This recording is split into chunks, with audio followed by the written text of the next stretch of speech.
All right, guys, so I'm going to talk about the Joker, played by Jared Leto in Suicide Squad. I honestly, genuinely, and this is not being a hater, this is definitely just how I felt about Jared Leto's characterization of the Joker. Or actually, it's not really Jared Leto's fault, it's the way the movie was edited and the director himself, David Ayer. I didn't like this version of the Joker in this particular movie because we didn't get to see much of him, okay? And that's not, honestly, that's not a huge problem if his character was was edited better in this movie. Here's what I'm talking about.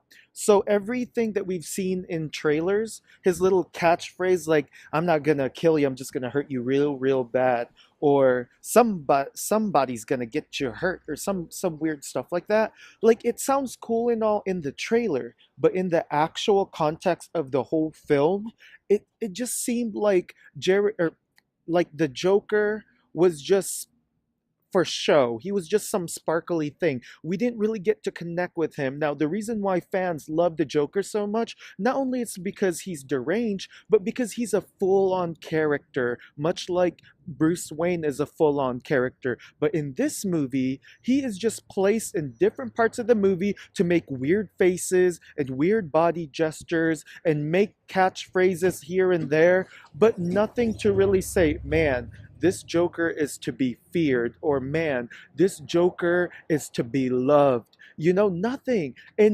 And quite honestly, like I said, I don't want to blame Jared Leto. I want to blame the way this film was edited, but he's always doing this grandiose movements with his hands and groaning and moaning and wow, you're gonna get your hurt, like all that stuff, and it's just so annoying because that's all you see. You don't get to see him really. Okay, so obviously he loves Harley Quinn, right? And he's gonna do whatever he can for Harley Quinn, but in such a way that like isn't endearing. He's very like you can't tell whether he loves her or not. And like I said, we know he loves her, but he just does like he acts like he doesn't, and not in a foreplay kind of way either. Not in a sexy way. He does like it's almost as if not even the Joker knows if he loves Harley Quinn or not. Of course he goes out of his way to save her. He has, he shoots down Amanda Waller's helicopter, comes and rescues Harley Quinn, and then of course, spoiler alert, even their helicopter crashed because the main bad guy by the Enchantress kind of like knocks it down or whatever.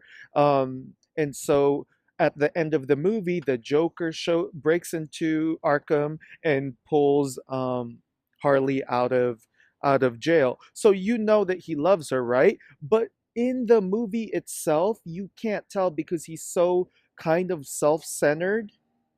It's just disappointing. I'm so sorry. This Joker for me needs more time to grow. I know that they're assuming that we already know the Joker, so we already know his relationship with Harley Quinn, but I'm not asking for them to redo and do a whole new origin story of the Joker. All I'm asking is that for him to be deranged but also lovable. And in this movie, he's neither. So that's why I do not like this movie. That's why I don't like this Joker in the movie. This movie was okay. It didn't blow me away and I wish it did. But yeah. Anyways, thanks for listening.